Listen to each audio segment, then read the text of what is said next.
and welcome to Good Morning UK Have Your Say, a Force for Good's mid-morning show coming to you live from our nerve centre here in the heart of the great British city of Glasgow, with me, your host, Alistair McConaughey.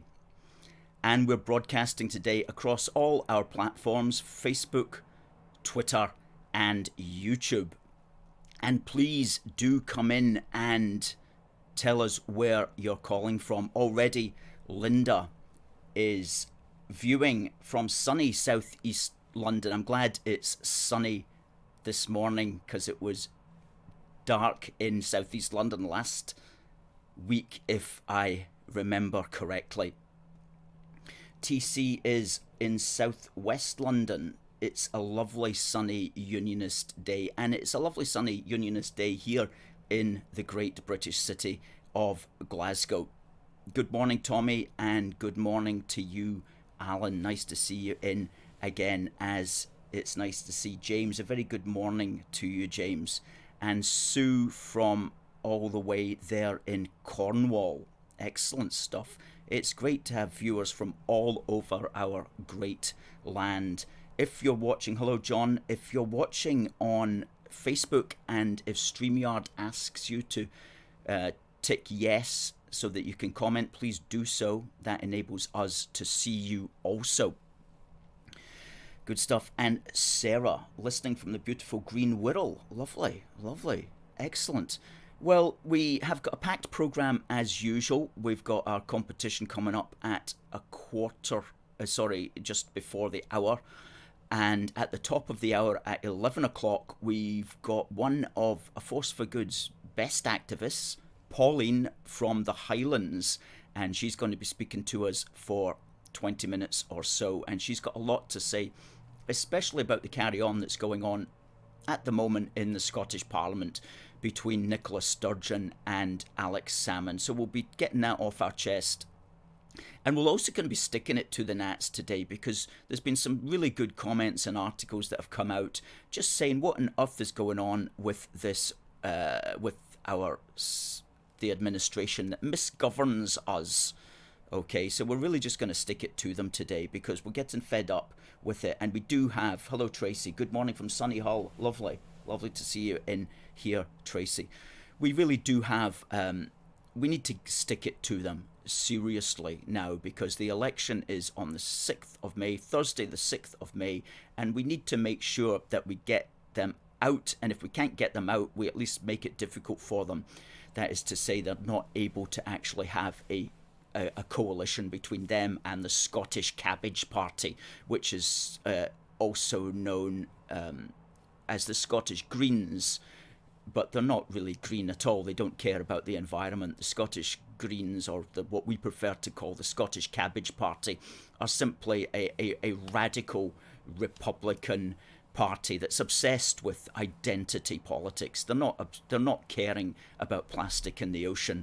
They're not caring even about keeping the streets clean. You know, we have a Green councillor here in the area of Glasgow where our office is located, and you know, what's he doing to actually beautify the place? We've never heard of him. So the Greens are just like cabbages, basically, and we shouldn't be voting for them thinking that they're going to do anything for the environment. And this is a big failing, actually. You know, a lot of people will go, oh, I gave my second vote to the Greens because, you know, I like rabbits or something like that. It's like, we all like rabbits, you know. That doesn't mean that you want to mess up your country because of it.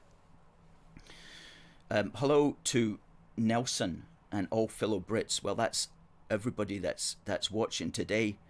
Brian sends a flag, and Sarah says what many of us are thinking is one slippery eel killing Scotland. Stay strong and let's get rid of her. And Vic from Irvine, Newtown. Richard, Scottish Cabbage Party led by the Flower Pot Man. Yes, he is like a flower pot man, isn't he, the one who leads the Scottish Cabbage Party? Gosh, he made it. What would he be doing if he wasn't an MSP? The mind boggles. Nice to see Frankie. And hello to you, Gareth and John. Great. Well, Alex Salmond was due to appear today in front of the Scottish Parliamentary Committee to lay down what had happened to him in regard to the carry-on that's going on there. Do you know, it's like when thieves fall out, this is all it really is, when thieves fall out. So we're not taking any side. I mean, they're both as bad as each other, and we would like to see the back of them forevermore. So we're not taking sides, but it does amuse us that these thieves are falling out. And of course, if they can fall out so badly that they bring each other down, then that's really what we're looking at, the best case scenario happening here. All right, McGregor, good to see you, and Darren from sunny Manchester. Seems to be sun all round today, and this is wonderful. Ernesto from Argentina. Great stuff. Great stuff. I hope it's nice in Argentina these days. Never been there, and but I hear good things about it. That's wonderful. Glad to see you all the way there from South America, Ernesto. Derek asks, hope you're well. Hope you're well too, Derek. Hope you're well too. The salmon thing is all too confusing now. Will Sturgeon not get caught out for lying? Here's the thing, yeah. She's got an awful lot of people running interference for her. Okay, you could say the entire Scottish media to an extent. None of them really want to put her head on the chopping block, lest they lose what got them to the position that they're in at the moment, whether that's money or favour, and that's just the situation that we're in. I think that you know, there's nothing that's hidden that won't be made manifest. So at the end of the day, it will all come out in the wash somehow. Whether it's going to be this week or not, I don't know. And what's going on in the Crown Office, asks Christopher. That's right. The SNP seem to have control over it. Yes, because the Lord Advocate is both the Chief Prosecutor and also an advisor to the Scottish administration as well. So he's got a complicated role where he almost has to play both sides. And it's strange that we've got into this ridiculous situation. You know, Neil Oliver wrote a fantastic article on Sunday the 21st there, and he really laid it down against the SNP, and I'll just read out some things. He said, Scotland is making me sick and it's not COVID to blame. And he started off by talking about how in the run-up to the 6th of May it's going to be essentially illegal for political parties to campaign because they can't go out really on the streets en masse, leafleting and knocking doors and so on. And that's bad enough because all that does is favour the ruling party that gets the most publicity through the mainstream media, which of course is the SNP. But he also went on and he really kind of laid it down. He says, every day Sturgeon stands at her podium and performs her greatest hits about how hard she and her team are working, how much she cares that she won't be answering that question now, and there is an audience somewhere holding its lighters aloft and singing along. For the rest of the population, it is a shaming spectacle. For many Scots, the SNP has made a fool of Scotland. The Scottish, he says government, we don't say that, we say administration's handling of the pandemic is the latest and most troubling provocation for those moved only to shudder and look away. Last week there was another potpourri of embarrassment for Scots who must look on, chins on chests, at the contribution made to Scotland's life and times by the SNP and their enablers within Holyrood and without. The dead horse that is education was being flogged again, poor beast. Flogged again, poor beast. A Scottish education was not very long ago something to crow about. More and more, despite the efforts of teachers whose fault it is not, it is now something better left undeclared. I can't summon the energy to go into the details of the bridge that has to close if it's icy. for fear of cars being wrecked by falling icebergs, or the debacle of unsafe hospitals, or the rusting hulks of ferries on the Clyde, or the tens of millions of taxpayers' money lost in the collapse of BIFAB, or the shameful litany of SNP MSPs associated with one scandal or another. And he goes on there and he concludes, it is still my country, but the state of it after 14 years of SNP misrule has me sick to my stomach. So well said, Neil, so well said, and thank goodness for voices like Neil. Thank goodness for voices like him who enable us to get those messages out there. Morwina, good to see you from Cornwall as usual, and Davy the Star of the County Down there. Ian, keep up the good work. Watching from Cambridgeshire, but my ancestors are from Cowdenbeath. And Richard wonders if she's got the Lord Advocate in her pocket. We don't know about that, but we do need to stay a united kingdom as we're stronger together. Be proud of your culture and country by all means, but stand together as one. Thanks for that, Sarah. Thanks for your thoughts there. And we are one country, and we do have one history that all blends together into a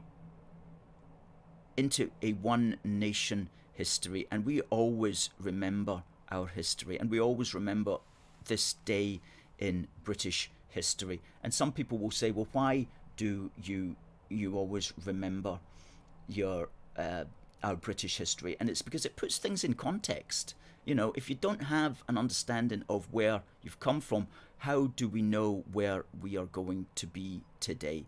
You know, and we are confident that the more people who understand the way all of our British history hangs together, and the more people who understand the interaction of our collective history, then the more people will understand the story of our coming together, the story of our cooperation through time, and the more they will understand how we have arrived at where we are and the value of where we are. So we always, as much as looking forward, we always look back as well, and we look back with pride also. Basically, I think Abraham Lincoln, to paraphrase Abraham Lincoln, you know, we tell these stories so that the mystic chords of memory may be stirred, to appreciate the things that bind us together, so that the better angels of our nature may be awakened. That's why we tell these stories. And the story that we're going to tell this morning is something that I'm interested in. And this quote from an article recently sums it up. Quote, all the best of yesteryear, all that is most enchanting about the geography of the British Isles is found in railway art. And the railway art that I'm speaking about is that of the first 60 years or so, 60, 70 years of the 20th century, when you would go to a station and there would be, you know, visit Skegness, visit the Wirral, visit Hull, or whatever, and there would be some beautiful watercolour of that area. And there was many artists who were employed by Great Northern Railway, by Great Western Railway, by London Midland, by North Eastern Railway, by London and North Eastern Railway, by British Rail, and by the Underground to paint these. And one of them that we remember today is Frank Mason, who died on this day, 24th of February in 1965. And he was, he did a style that many of them were doing actually. It's called light impressionist, and it's watercolors.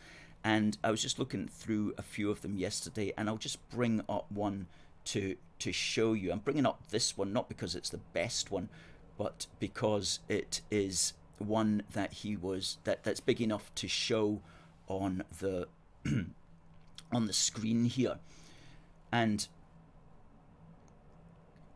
that's the style. You'll have seen that before, and that was simply just advertising Great Western Railways come to London, basically. But he did many more like that. And he did a lot about Scotland as well. There's one in Dunoon, one in Helensburgh, a few on the Highlands, but they weren't really big enough to show on the screen here.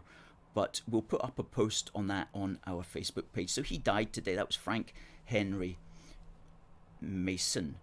And he was the School of Railway Art, which is very much an enchanting school that basically beautified the British Isles and made people want to travel throughout the British Isles as well, because travelling, the passport to unity is travel. You know, if you can travel throughout the British Isles, if you understand who your neighbours are, if you've been to Scotland, you've been to Cornwall, if you go across to Northern Ireland, if you holiday in Wales or whatever, you get a sense of us all in this together. So travel is something that we've always advocated, and the railways, the British railways, have always connected the British people, and they are themselves unifiers in that sense. They do add to the unity of the British Isles, just as motorways and bridges and things like that also do. So he served during World War II, and he also helped. He didn't originate dazzle camouflage on ships, but he helped with that. In a rather less romantic, more pedantic era, dominated by sometimes aloof social media, we yearn for yesteryear, and all the best of yesteryear is found in railway art. That's a quote from an article there in the Independent. And also on this day, an iconic moment in British fashion history. For it was on this day, the 24th of February in 1997, that a certain young woman went on stage at the Brit Awards in Earl's Court and thereby ensured her place in the pantheon of British fashion heroes. And who am I speaking about? I am speaking about no less than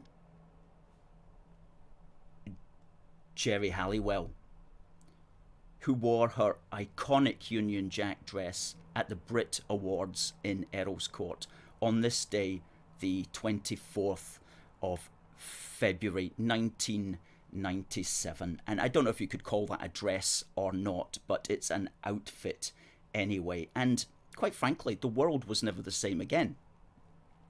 And I'm only sort of half joking, because that was 1997, and it was in September of that year that we had the Scottish and Welsh referendums.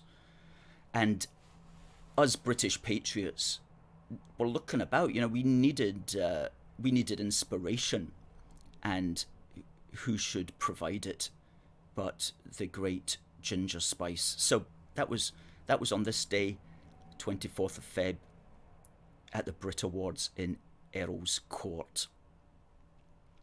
And folks, I hope you were paying attention there, because the competition at the top of the hour will be based upon what I just said in the last 5 minutes there. Good. So let's just have a quick blast at the comments. Richard says, beautiful works of art that transfigure reality. That's a good way of putting it. Transfigure reality. I like that. Transfigure reality. Morag says, hiya peeps. Hiya to you, Morag. Hope you're well.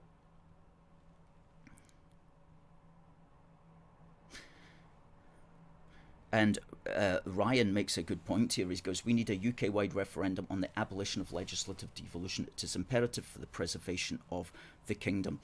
I agree. I agree that the rest of the UK should be involved in this, Ryan. Whether it's a UK-wide referendum or what, don't know. But it's the rest of the UK is involved. We always say this. If you're British, you are involved. And the SNP don't want you to know that, and they don't want you to even think that, because they have this idea, and we've said this before, they have this idea that it's only the people in Scotland who should determine the future of Scotland, which is not actually correct within the context of a United Kingdom, because within the context of the United Kingdom, the Scots are not the only people who are involved here. Everybody else in our United Kingdom is involved. Everybody else has a stake, so they have to be involved in some way. So when people say, oh, if Sturgeon and the SNP and the Scottish Cabbage Party together were able to get a majority of seats, then that should be enough. That's a mandate for a second referendum. No, it's not a mandate for a second referendum, because the Scots are not the only people involved. Holyrood is not the appropriate place to seek a mandate for a second referendum on the future of the Union. Okay? It's not about whether Scots have got a democratic right to this or that. Nobody's disputing the democratic right of Scots to vote at elections. The question is Holyrood the place to deliver a mandate to break up the United Kingdom? And the answer is no, it's not. The British Parliament is the place where that sort of thing has to be decided. And it's not Holyrood, because Holyrood is a devolved arm of the British Parliament, and a devolved arm of the body cannot choose to cut itself off from the rest of the body. It is the body itself that has to have sovereignty over that decision. That is to say, it is the British Parliament which has sovereignty over what way the United Kingdom goes. And the Holyrood is nowhere near being able to be that authority. Good to see Brian watching from Devon. Scotsman proud to be British. Join the club. Join the club. I served in the British Army. Good for you.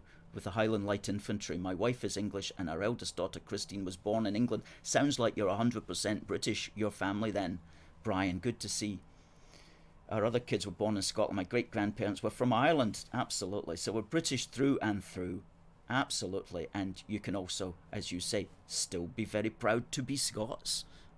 Very proud to be Scots. Scots and British. That's the wonderful thing about the British identity, is it is, to use the trendy phrase, inclusive of a wider and other identities.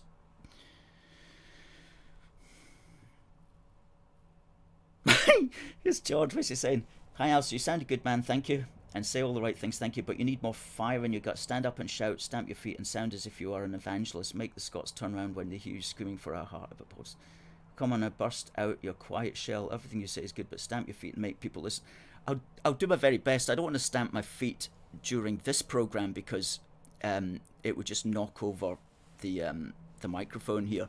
But you do want to come out with us on our thin red line when we are on the streets, and believe me, we do shout and stamp our feet and do other things as well.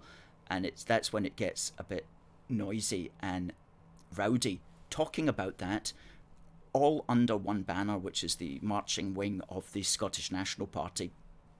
They have cancelled their next 6 marches, which is a little bit unfortunate because we were looking forward to having a stamping our feet and getting rowdy in a controlled way this summer. However, they've cancelled them and they're replacing their marches with static events. Now, they're going to have a static event on the 1st of May in Glasgow, and we will be there. We will have our equal and opposite static event. More information about that as it comes forth. But we will be getting out on the streets and we will be meeting the marching wing of the Scottish National Party. And we will be making our case to them as much as we possibly can. And also, yeah. Sarah says that she's English, British and proud, and she knows her history well and served my country for 12 years. Good for you. Good for you, Sarah. Where was what? In what capacity was that? Was that in the army or the navy or the air force? Alan, the whole of Scotland must tactically vote to get rid of the SNP. And Jeff, greetings from Cornwall. Surely the people in Scotland will finally question the SNP for what it is and send them a resounding answer in the May elections. Well, do you know what? We can only hope that they will. But, you know, the media is powerful. The media is powerful. And if the only thing people are seeing is Nicola Sturgeon, then for many people who don't have access to alternative information, then it can sometimes be difficult, you know. But let's hope that you're absolutely right, Jeff, because we're all dependent upon it. We really are.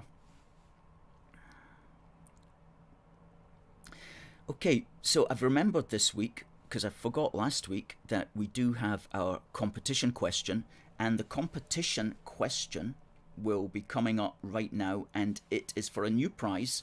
It is for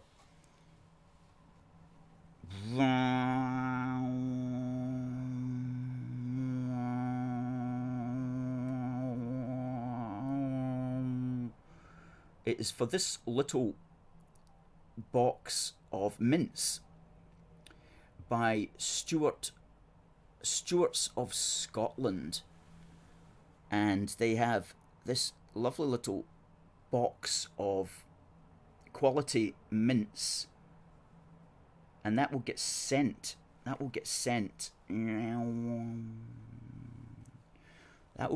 to the first person who answers this question, and who sends the answer, not in the comments please, but who sends the answer to our email address,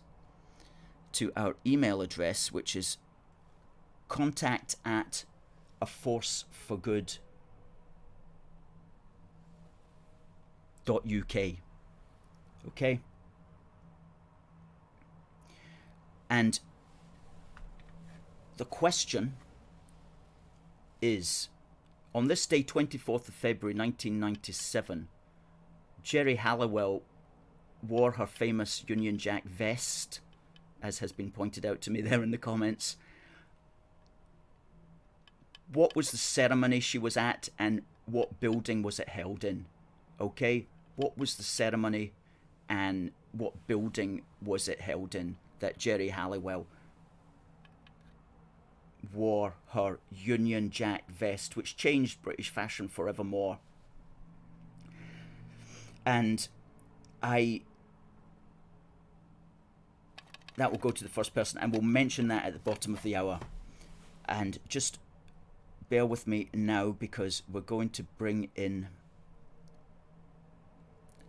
a guest in a couple of minutes, and that's going to be Pauline from the Highlands, who is a wonderful activist and a really good supporter of A Force for Good. And I almost forgot to send Pauline the link there, but because I've got so much on my mind when I'm doing all of this. But we'll bring Pauline in a minute at the top of the hour for a 20-minute interview. Iberts Park, morning from Bangor, Northern Ireland. TC says, A Force for Good and Unity News Network both showing up the failings of the SNP. Mark, good morning to you.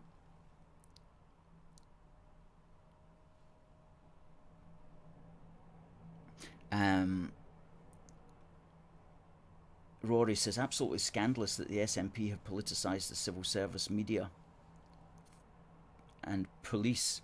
Yep. Asifa, morning Alistair. I'm a second generation Brit born in Bolton and have lived in Glasgow since I was 2. I'm a proud Brit and I'm not afraid to say it. Good for you, Asifa. Good for you.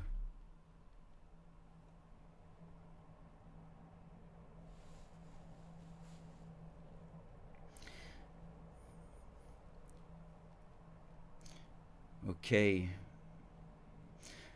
Okay, it's 11 o'clock, and I see that our guest Pauline is in the waiting room, and so I'm going to just bring Pauline in just now, and just waiting for her to give us a thumbs up here that she's ready to go. And I'll just give that 30 seconds while she gets everything correct there. Okay, I'm bringing Pauline in right now. All right, Pauline. Hello. Hello. Good to see you there. How are you this fine morning? What's the weather like up in the Highlands? Up in Highlands, it's a lovely sunny day. Can't wait to get out in the garden, to be honest. But it's really good to see the sunshine because it fills us with enthusiasm and positivity. So that's a good thing. Well, exactly. Isn't that so true? Because as I was mentioning earlier in the programme, things in Scotland at the minute are kind of crazy. They always are, of course, and they probably always have been for hundreds of years. But it's just that we find out about them now because we've got access to the media and social media and so on. But I just want to read something that was on your site, and because you write a lot on social media, Yes, I do. and especially on Facebook, and every day. And I would, I want you to justify, as it were, what you meant when you said this. Um, Scotland is very sick. No electioneering for us, just Sturgeon's daily one-sided brainwashing. And you concluded, um, you wrote considerably there, and you said Sturgeon the dictator will dominate our screens, our lives, and Scotland until every last one of us forgets how good life was and how healthy and happy we were in Scotland before nationalism took a stranglehold. I mean, that's powerful words, and you obviously feel them very deeply. How have you come to that conclusion? Well, it's just that, democracy is all but lost in Scotland now. And we see that every day in all sorts of situations. It's actually beyond belief that the British Broadcasting Corporation have facilitated Sturgeon's complete takeover of politics in Scotland by having her briefings, her daily briefings. She's penetrated everybody's home. And we are fortunate because we use Facebook, we use the media, but there's an awful lot of people out there that aren't media savvy, and they watch television, and all they see is her every day spouting her brand of truth, which really it's not. And it's just Scotland seems to be now caught up in a never-ending circle of SNP dogma. We have no proper voices. Nobody's really saying, but why did you say that? Nobody's really taking her to account. And we just have to sit back and watch. It's absolutely terrible that, she uses this COVID pandemic as a political platform, and she continues to do that. Somebody called it her clinging to the COVID life raft, and that's exactly what it is for her. She doesn't want to let it go. Hence, today we hear the delay in the Scottish schools returning. I mean, I believe that they could be 6 weeks now behind the English schools going back because she's delaying everything. Because we have the Scottish election, she's controlling everything. And I just really feel very strongly that democracy really is being taken from us, and not slowly, but very, very quickly. I just can't believe what's happening. It's shocking. It's absolutely shocking. Oh, absolutely. Do you know, it's the 26th of April where they're going to move us into level 3. And that means you can get a haircut, right? That's still 2 months away before you can get a haircut. Mm-hmm. Now, they talk about things like, oh, that's not essential. Well, for many people, looking good, going to the salon for women, especially once a week or whatever, that's what helps to keep their mental balance, getting your hair cut so one doesn't look like a tramp or whatever. I mean, that's all important. And It's that's all like 2 important. months away. It is. But it's all about control, don't you think, Alistair? It's all about control. So if she can control you not getting your hair cut, then she has the power. It's all about control. It's almost as if, and it can be quite an unpopular thing to say, but it's almost as if this pandemic has given Nicola Sturgeon the power she always craved. And this is what we're actually seeing now. And no wonder she's dragging her heels about releasing us from that hold. But I would say that let's make it clear that if we're out of lockdown, whenever that is, and it'll have to happen, then her appearances on television have to cease, because then they are no longer reasonable to have that. So, but it'll be interesting, because she's now set a pattern now. I can't see her relinquishing that control. And thereby we are all controlled, right down to getting our hair cut. Just terrible. Just absolutely terrible. Yes, because note the date, the 26th of April. Now that is 10 days before the election. So in other words, she's going to make the case that she's got the right to be on the telly with her programme right up until the 26th of April. And then she'll have a lot to say in such a way that she'll extend it after the election as well. So she's going to be, I said this last year, and I kind of only half believed it myself back in March and April last year. I said, if she can keep this going until the election next year, she will. And lo and behold, it's been proven to be the case. It's even more sinister that by keeping it going, we only have a week before the Scottish election, whereas by now the grassroots campaigns would all be having their leaflets printed. There'd be volunteers on the streets posting leaflets. I would be doing that. I've got people around me here in the Highlands that go to their own village and give out leaflets. And a leaflet's really important, again, for that group of people that don't have social media. But she has stymied all that. So she has removed part of our voice. Luckily, we still have other outlets, but that leafleting and those street stalls that we used to do, and we actually used to speak to people and engage with them, and sometimes make really good progress with people that were wavering, not knowing how to vote. That's all been taken from us. So she's playing a game. Again, she's controlling us. We don't have the freedom to promote our democracy as we want to. And that's the reason she's keeping it going, that she had absolutely no intention of releasing us properly until it was too late for us to electioneer. Absolutely. Yes, that's right. And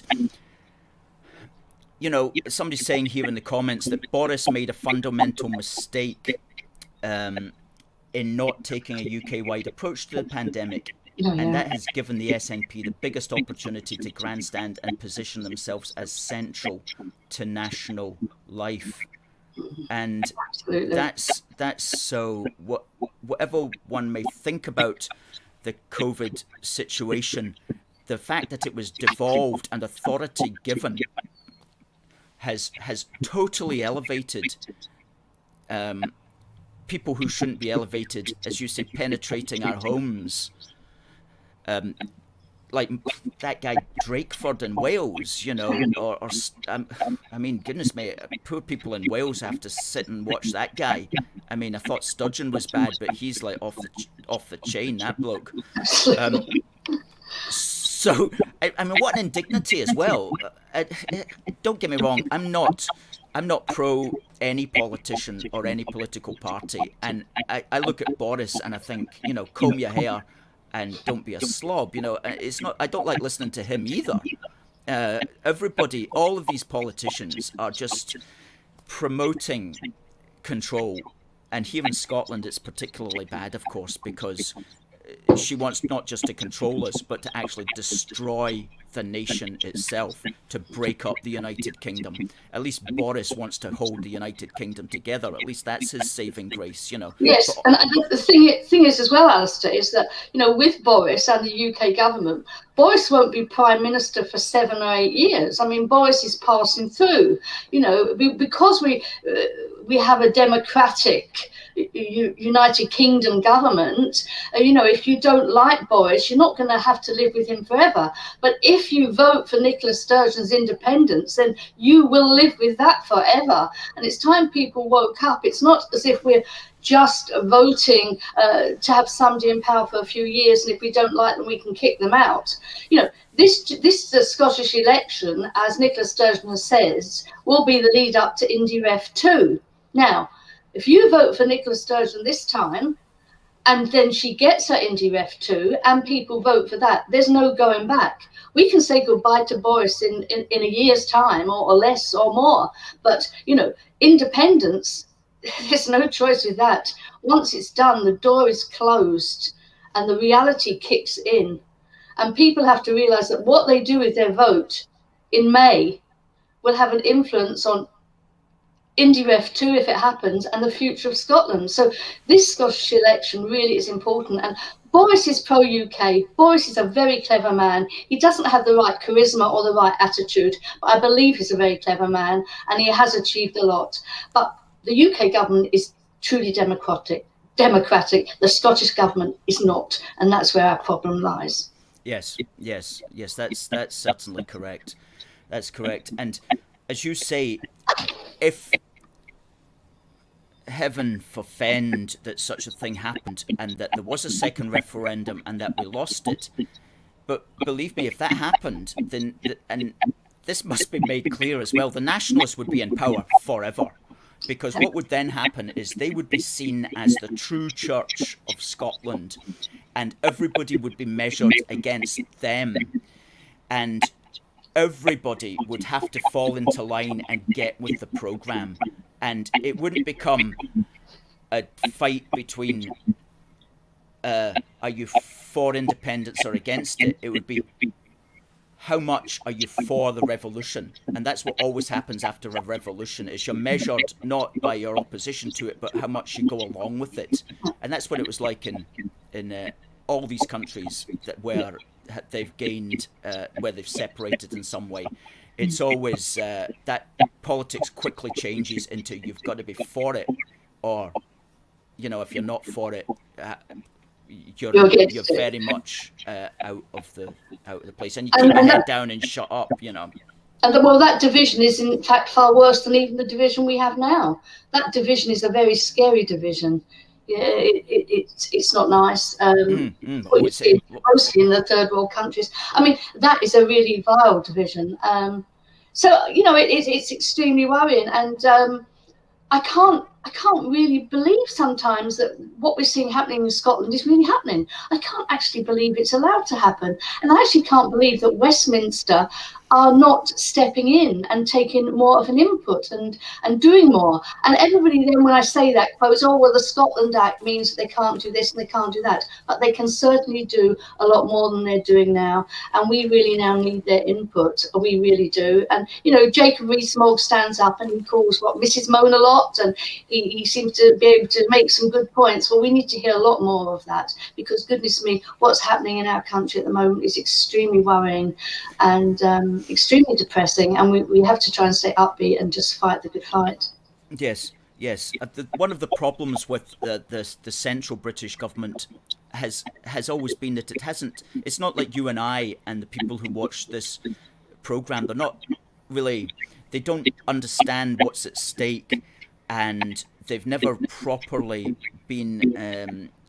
really properly understood the union, to be frank with you. To the extent that some of them have understood it, some of them have maybe just understood it as a sort of English imperialism in the same way that the Scottish nationalists have understood it. They haven't really understood it from a real authentic British point of view, which is the way that we're coming from it.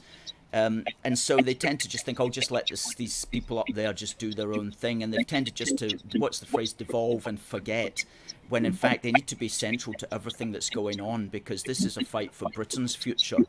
Absolutely. And it's the Britain that we all know and love. And how long have you lived in Scotland, Pauline? Well, I consider myself fortunate because I'm a child of the United Kingdom. I always say that's what I am. My father was a Londoner, a city gent. My mother was a nurse from the Isle of Skye. had my education in London until I was 18, with 6 weeks every summer on the Isle of Skye with my granny and my cousins. So I'm a real mix of it, and I think I'm really fortunate. I kept my English accent, and I'm very happy with that. Some people by now would be having a Highland lilt. I don't have that. I am who I am. I'm a British citizen, and I'm very proud of that. I see the best of Scotland, and I see the best of England, and the best of the United Kingdom, and it's worth keeping, and it's worth fighting for. And how the people in Scotland, with their friends and families in England, if they can vote SNP, they really need to look in the mirror and ask themselves what they're doing. Well, that's right, isn't it? That's right. I mean, the great thing about our very small islands is that we can all be British. That's why we always like to talk about, the government will talk about our family of nations, but we prefer the fact that we're actually a nation of families, quite literally. Turn that around. We're one nation of families, and many of us have close friends and parents and siblings and brothers and sisters and children living in all other parts of the United Kingdom, and as such we're all really just we should just be one big happy family, and that's the correct way of seeing it, and that's a politically very attractive way of seeing it as well. We used to be like that not long ago. Yeah, the English people that I worked with in London for the short time I was there, they loved the Scots, Okay, you were a Jock or a Jean or whatever you were, but they loved the Scots. And the Scottish people were really, in the 60s, 70s, very welcoming to the English people. And at that stage, the SNP were a little radical group on the sideline, and nobody really took them seriously. But the minute the SNP got power, that's when the goodwill changed. That's when, instead of friendship, we had an nasty anti-UK thread going through everything. And it's really sad, apart from anything else. Oh, yeah. I remember when I was at school in the late 70s and mid 80s, and the SNP were around, but they were looked on as just, that's those people who are all into, like, they were kind of just thought as a bit cranky, and nobody thought, but you thought, gosh, if they actually got power, things would be awkward because these guys are a bit nutty, Oh, they're nutty. Me as a young boy realizing that these people better not ever get any significant power or we're all doomed. And unfortunately, politics moved in such a way that, well, look at where we are today, and they've got the power, and look what they've been doing, and look at the wonderful place that they're in as far as they're concerned. Locked down Scotland, telling us all what to do. Captured audience. Captured audience. In the run-up to another election, and they're sitting quite pretty, so it's up to all of us to try to make sure that they don't, and we'll just have to see. But there are options out there at this election, and everybody needs to get out to vote, because one of the things that we suffer from as unionists is there's a large amount of apathy among many people. Yes. To the point where some of them will turn up to vote and they'll find that they're not even on the electoral register. I've heard stories like that before. So make sure you're on the electoral register.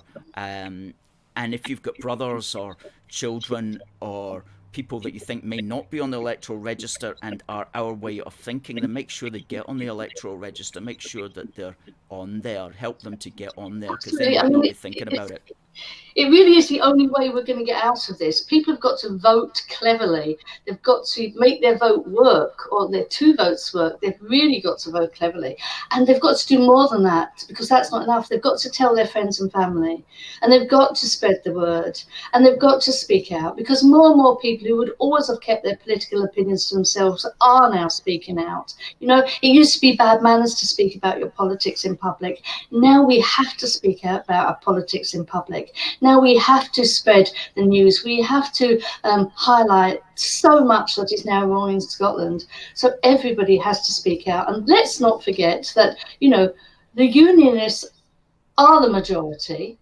It's the fact that our vote has been split that's been the problem. So we are the majority, so we need to have confidence in ourselves, and we need to push that forward. And sitting back and saying nothing, it's just not good enough now, you know? It's just not good enough. 100%, 100%. And that's a good place to end, Pauline. 20 minutes went very quickly there, and we must have you back on again. Thank you so much for being our guest today, and thank you for all the work that you do as well. Every day you're on Facebook and you're putting out good ideas, and thank you for and thank you, that Alistair. as well. You're the king amongst people that do the work, so I think we all appreciate you. So let's keep it going, eh? Absolutely. Let's do that together. Okay, Pauline. Okay, thanks a lot. Thank you. And Bye. goodbye now. Bye. Bye. Fantastic. That's Pauline from the Highlands, and she is one of the great unionists. Christopher here says the lesson from all of this is that absurd and wicked ideas can take root if the circumstances are right, and that people are easily led. Unfortunately, that seems to be the case. McGregor says, thank you, Pauline. God bless you. And Richard says, you're a British heroine, Pauline. Absolutely. And that's the great thing, as we always say about Britishness, is that it doesn't matter where you're from. Here you can move all around our islands and it is still your country, if you believe, as we do, that we are all one nation. And of course, the Scottish nationalists don't want you to believe that. They want to see the British Isles split into 4 different squabbling nations. Tommy says, thank you, Alistair and Pauline. And Linda says, Pauline, you spoke so much sense.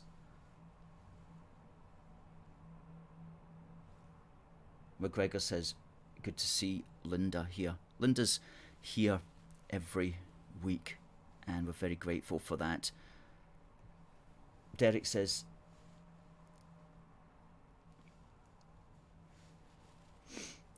look at who's the strongest in your region and vote for them. As yeah. Okay, now we had a competition. We had a competition.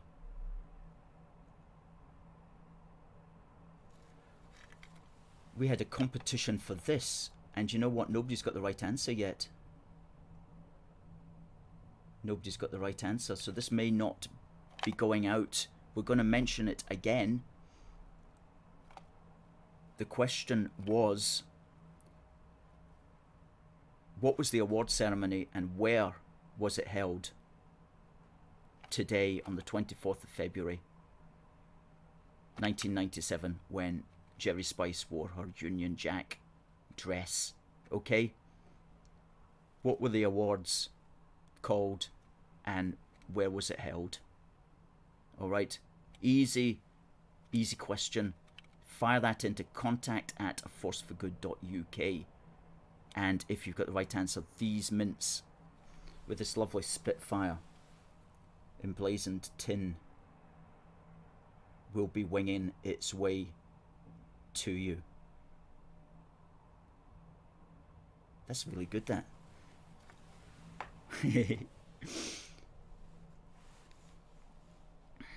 Good.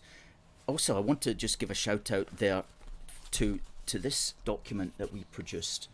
Now, it's called Dissolving Not Devolving, a Scotland Bill Briefing Alert, and it is a 20-page document which we produced back in November 2015.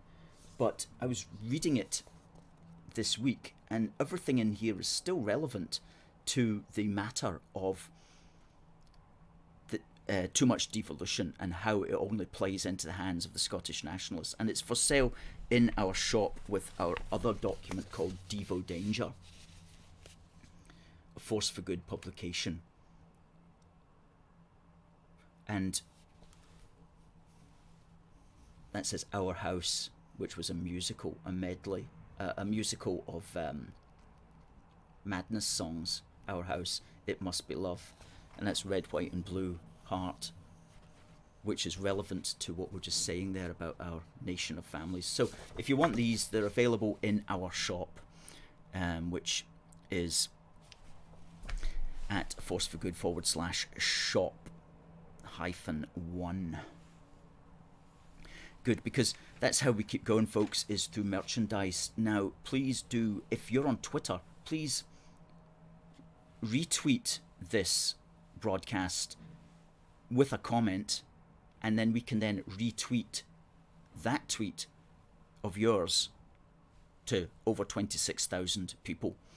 So if you like what we're saying on Twitter, please retweet us with a quote, which will enable us to retweet you to 26,000 people. So if you've only got 50 or 60 followers, whatever, we can get you out to 26,000 people. So simply retweet us with a quote tweet, and we'll retweet that tweet to 26,000 people and hopefully get you a few followers at the same time. And please, on YouTube, smash that like button, as they say, and do subscribe to us by clicking the red subscribe button and the notifications, because that really helps. We're at 1,160 people or something like that, but we need to have tens of thousands of listeners if we're to really get this out. We need tens of thousands, folks. So please do get that. Please do subscribe to us, and on Facebook, please share us as well. Good. Yeah.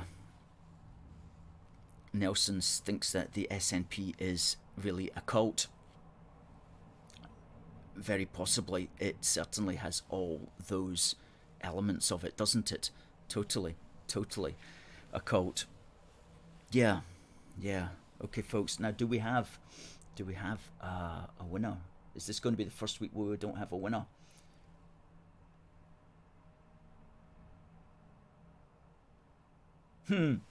Well, we have one person who has got half the answer correct. It was at the Brit Awards, and so it's going to go to Christopher. But it was at Earl's Court. But you got half the question right, and you're the only person who was able to get it. So we will swing that one off to you, Christopher. Now, if you send us, please, your address. I don't know if we've got your address. Anyway, send it to us anyway. Send your address via that email link to us, and Christopher, we will get this lovely little tin, Spitfire tin, on the way to you for answering the question that it was at the Brit Awards that Jerry Halliwell wore her Union Jack dress. Or Union Jack vest. McGregor says, well done, Christopher. Good. Folks, it's been a good morning, and I thought our guest today, Pauline, was excellent, wasn't she? Just brilliant. And if you know anybody who would like to be a guest, please do suggest them to us.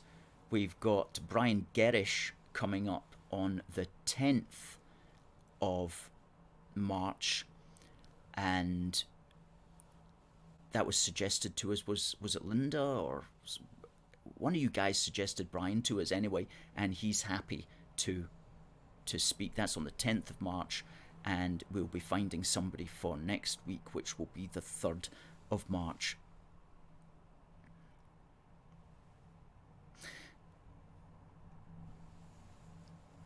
Sturgeon has managed to convince the Scots they will all be rich if they get independence and rejoin the EU. Yeah. Well, let's hope she hasn't convinced enough of them, and let us hope that they're on their way out. And Derek says, let's have Pauline on again for a longer chat. Yeah, so many of our people will be on again. And we've got 1 or 2 people contacting us as well. Linda asked for Carl. We spoke to Carl, and Carl is unable to do it. He wants to be on, but Wednesdays are not possible for him. But he does want to be on, and Carl does wish us the best, Linda. And because we did speak to him after that was suggested to us last week, and Carl is a great bloke, and he's on UNN, Unity News Network, but he can't make it on Wednesday mornings just for that various reasons. But if we were doing it on any other day, he may well be able to fit in. Okay, folks, it's been a blast. It's the end of the hour. Thank you to everybody who's commented. Thank you to everybody who has viewed. And congratulations to Christopher for winning the prize. And thank you to Pauline for coming on for a great wee chat for 20 minutes. And Christopher says thanks. Good. Enjoy your mints. And a special thank you to our guest Pauline, and well done to Christopher. Thanks for watching and taking part. Have a great day, folks, and stay safe, and all the best from AFFG. All the best, Alan. Thanks for watching. Hope you enjoyed the show. McGregor says, great show. Thank you. And God bless you too, McGregor. It just remains for me to say, God bless the United Kingdom, and God save the Queen.